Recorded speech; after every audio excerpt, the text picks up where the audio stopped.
a repressão que na realidade que gerou, né, essa comoção. Foram transeuntes que estavam simplesmente circulando, muitas vezes foram agredidos, jornalistas que estavam trabalhando foram agredidos, manifestantes pacíficos. O pessoal ser preso por portar vinagre, que é uma forma que a polícia inventou de criar um novo tipo penal. Vinagre, pode ficar ali com a mão para trás. Como é que é? Pega, tô sendo preso aí e fica com a mão para trás. As pessoas passaram anos indignadas, revoltadas com diversas situações e agora estão expressando isso. São as maiores manifestações de massa desde as de Aretajá. O próprio Fora Collor, que foi a maior manifestação até então desde as de Aretajá, segundo esses analistas, já foi superado. Sucateamento de sistema de saúde, a educação pública, que apesar de ter algumas melhoras, mas não avança o suficiente. O ano de 2013 está entrando para a história.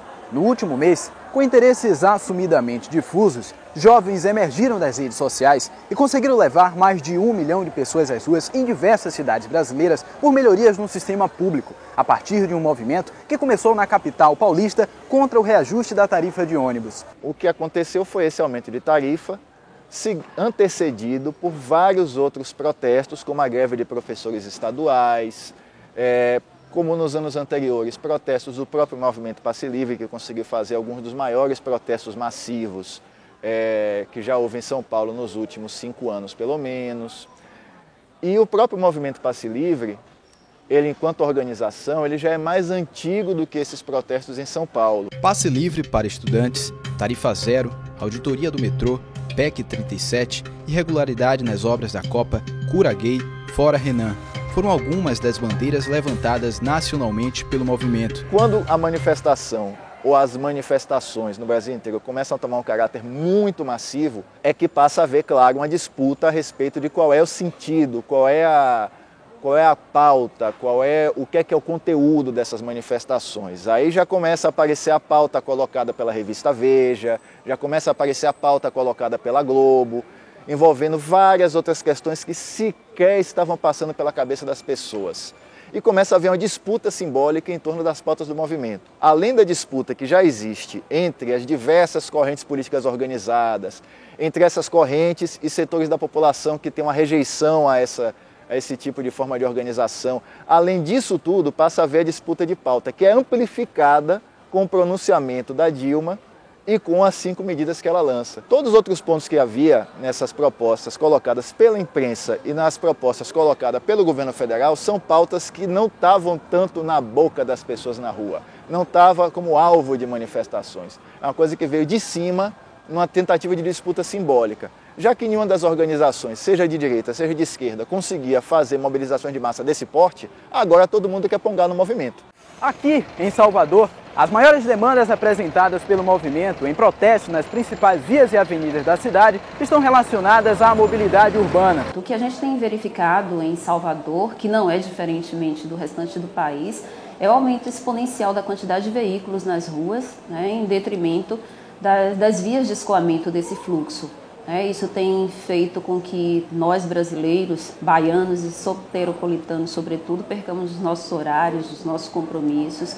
Isso eleve a quantidade de estresse, reduzindo assim a qualidade de vida da população e, obviamente, em algum momento, isso teria que ser tratado de uma maneira, digamos, até um pouco mais incisiva. Isso não afeta somente essas questões de marcar compromisso, isso afeta a mobilidade de pacientes em hospitais, isso afeta a mobilidade de outros serviços públicos que precisam ser cumpridos. Isso afeta a mobilidade urbana em geral, não é só o incômodo que você, enquanto cidadão, sente enquanto está preso no engarrafamento. Isso afeta tudo. Em meio às manifestações que tomaram conta das cidades brasileiras, a presidente Dilma Rousseff reuniu governadores e prefeitos das principais cidades do país para discutir a criação de um Plano Nacional de Mobilidade Urbana. Segundo ela, o governo está avaliando possibilidades de redução de gastos para aumentar investimentos em mobilidade urbana e transporte público, além de ampliar as desonerações da União para o óleo diesel. Essas questões não tocam no fundamental que as manifestações por transporte estão pautando, que é você diminuir a margem de lucro das empresas para a partir daí você garantir diminuição de tarifa. Não é por isenção fiscal. Quando você faz isso por isenção fiscal, você está diminuindo os custos para a empresa sem ter o repasse disso na margem de lucro deles. É como se você, de alguma forma, aumentasse essa margem de lucro. Os movimentos trazem dentro das suas pautas de reivindicações a busca por uma tarifa zero, por um transporte público de qualidade que não seja tarifado, uma vez que a carga tributária que a gente paga anualmente corresponde a praticamente 5 meses do que a gente trabalha. Então, é muito triste que, além disso tudo, desses tributos diretos, desses tributos em forma de impostos diretos e indiretos que a gente pague, trabalhando 5 meses, a gente ainda tenha que desembolsar um valor alto, como é a tarifa do serviço público, dos transportes públicos em todo o país, sobretudo nas grandes capitais, e isso ainda nos traga, digamos assim, um ônus maior em cima das nossas despesas. Tarifa zero é um nome de fantasia, é uma marca, vamos dizer assim, de uma coisa que você já usa no SUS, de uma coisa que você já usa no judiciário, de uma coisa que você já usa em vários outros serviços públicos. Quando você vai para o SUS, você é atendido, você recebe seu atendimento e você não tira nada do seu bolso naquela hora que você é atendido. O princípio básico é: quem vai ser atendido não precisa pagar na hora. Onde é que a gente tem a tarifa zero? A gente tem tarifa zero em municípios hoje onde a gente tem uma população em torno de 35 mil habitantes e uma frota de 8 a 10 veículos. Cidades como Hasselt, na Bélgica, depois que houve a implantação do sistema de tarifa zero, a demanda por transporte público subiu para mais de 1000% do original.